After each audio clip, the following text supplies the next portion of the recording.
Good morning, students. So question number 5.16 and 5.19 दो ही हमें करने बाकी है, सॉरी 18. ओके, चलो तो हम लोग स्टार्ट करते हैं क्वेश्चन नंबर 5.16 से.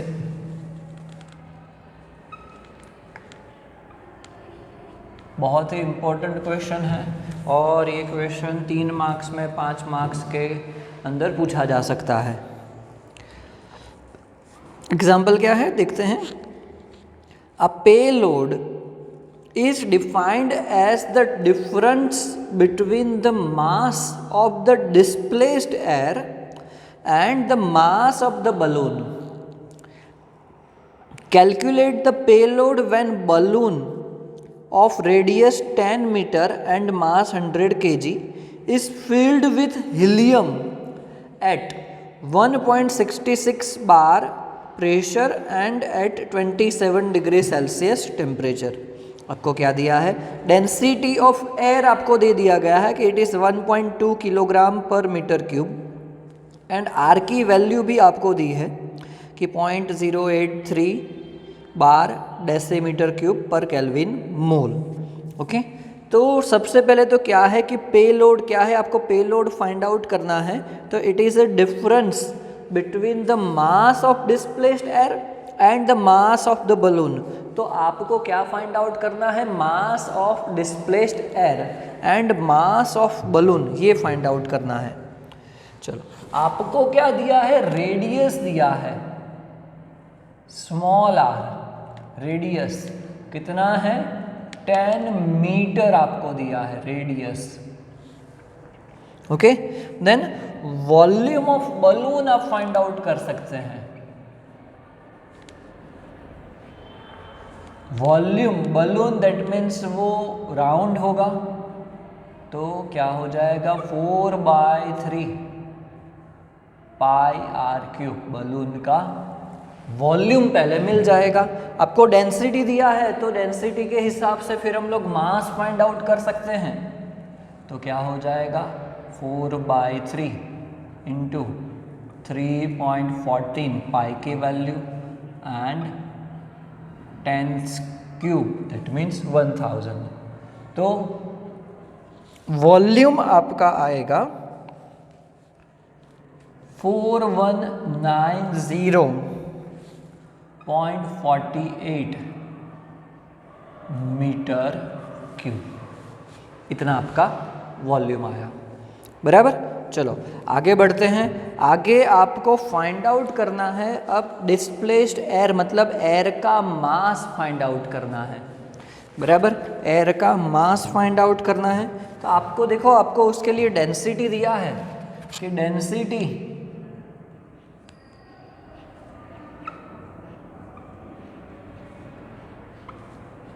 कितना है? 1.2 किलोग्राम पर मीटर क्यूब. ओके, तो उसके ऊपर से आप मास फाइंड आउट कर सकते हो कि मास ऑफ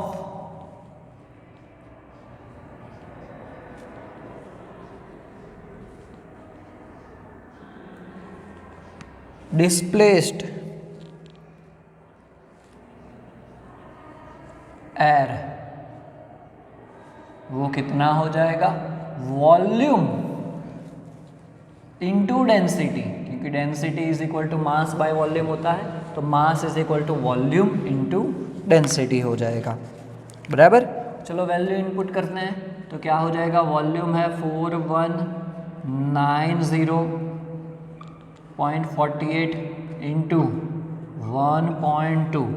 तो मास इसका आंसर आएगा 5028.6 किलोग्राम.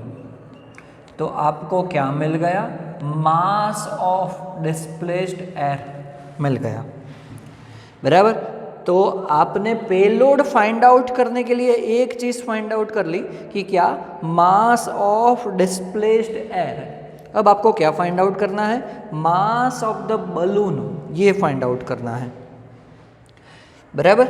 चलो, तो उसके अंदर क्या फिल किया गया है? हीलियम गैस फिल किया गया है. बराबर, हीलियम गैस फिल किया गया है। ओके, तो हीलियम गैस के लिए उसका प्रेशर आपको दिया है कि प्रेशर कितना है, 1.66 बार प्रेशर है। Temperature 27 degree Celsius, that means 300 kelvin temperature है।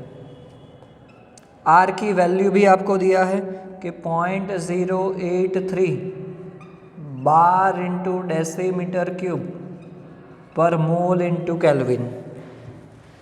ओके, चलो, हमें दूसरा कुछ पता नहीं है, बट इसके हिसाब से अगर हम लोग फॉर्मूला अप्लाई करते हैं, PV is equal to nRT, क्योंकि वॉल्यूम हमने निकाल लिया है बलून का, वॉल्यूम भी हमारे पास है, तो हम लोग number of moles of helium find out कर सकते हैं। वो कितना हो जाएगा, प्रेशर है 1.66, वॉल्यूम है 4190.48 डिवाइडेड बाय 0.083 इंटू टेम्परेचर कितना है 300।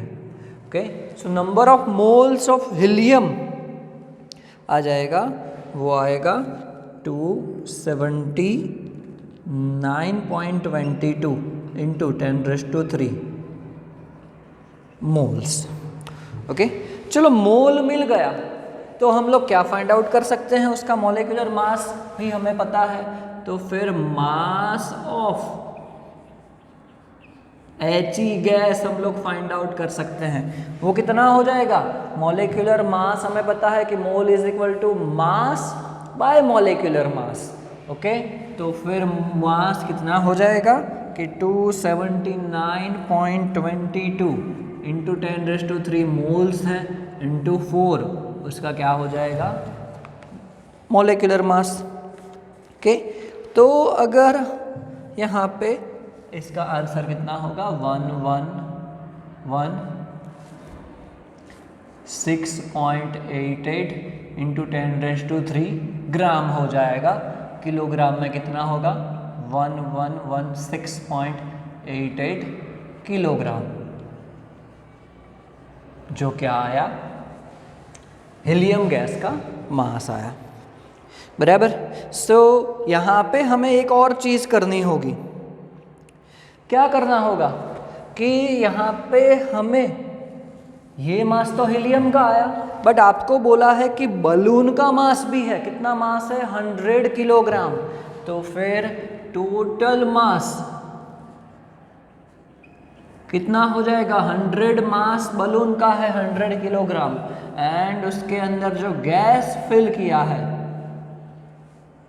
तो उसके हिसाब से 16.88 kg क्या आया, total mass of the balloon, total mass of the balloon आया। तो फिर अब mass of payload, mass of payload कितना हो जाएगा कि डिस्प्लेस्ड एयर का मास जो क्या है 5028.6 माइनस बलून का मास 1216.88। बराबर, इसका आंसर आएगा आपका 3811.7 किलोग्राम। तो ये आपका फाइनल आंसर आया।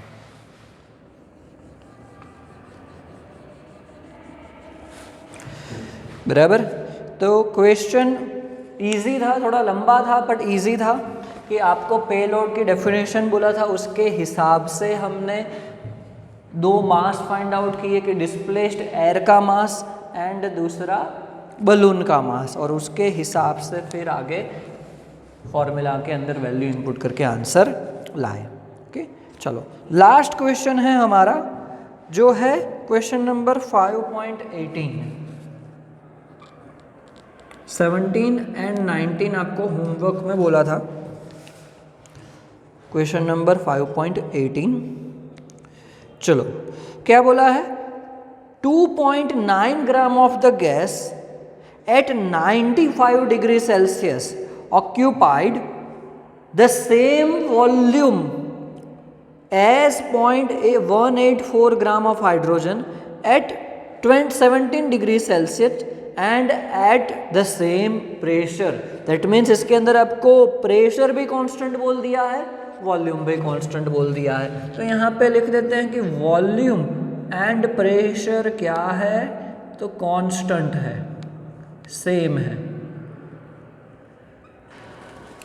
बराबर। तो आपको क्या फाइंड आउट करना है, what is the molar mass of the gas. Okay, चलो हम लोग यहाँ पे गैस एज्यूम कर देते हैं, उसको गैस 1 बोल देते हैं। ओके, उसका आपको मास दिया है m1 बोल देते हैं, कितना है 2.9 ग्राम। दूसरा क्या दिया है, टेम्परेचर T1 बोल देते हैं 95 डिग्री सेल्सियस, उसको आप क्या करोगे, केल्विन में कन्वर्ट करेंगे। चलो next one is H2 gas है, उसके लिए उसका मास m2 बोल देते हैं, कितना दिया है 0.184 gram, and temperature T2 17 degree Celsius, उसको आप केल्विन में कन्वर्ट कर सकते हैं। वॉल्यूम एंड प्रेशर कांस्टेंट है। चलो इसका मॉलिक्यूलर मास हाइड्रोजन का वो हमें पता है 2 ग्राम पर मोल, एंड यहाँ पे गैस का मॉलिक्यूलर मास हमें फाइंड आउट करना है, यूनिफाइड मास, और ग्राम पर मोल आप लिख सकते हो, बराबर। तो करेंगे क्या, तो हमें पता है कि vapour pressure pressure and volume ये तो कांस्टेंट है, तो सिंपल हम लोग फॉर्मूला अप्लाई करेंगे, PV is equal to small m upon capital M RT, बराबर। तो इसके हिसाब से हम लोग ऐसा कर सकते हैं कि यहाँ पे PV तो सेम है, मतलब प्रेशर इनटू वॉल्यूम तो कांस्टेंट है, तो ऐसा बोल सकते हैं m1 अपॉन यहाँ पे गैस का molecular mass is equal to RT is equal to m2 upon gas कौन सा H2 उसका मॉलिक्यूलर मास RT, यहाँ पे T1 T2 RR भी कैंसिल आउट हो जाएगा। आपके पास देखो सभी वैल्यू है, तो आपको गैस का मॉलिक्यूलर मास मिल जाएगा। सिंपल एग्जांपल था, बराबर। तो 5.18 भी कंप्लीट हुआ, 5.19 आपको होमवर्क में बोला है, तो यहाँ पे आपका चैप्टर भी कंप्लीट होता है। नेक्स्ट लेक्चर से हम लोग चैप्टर नंबर 4 स्टार्ट करेंगे।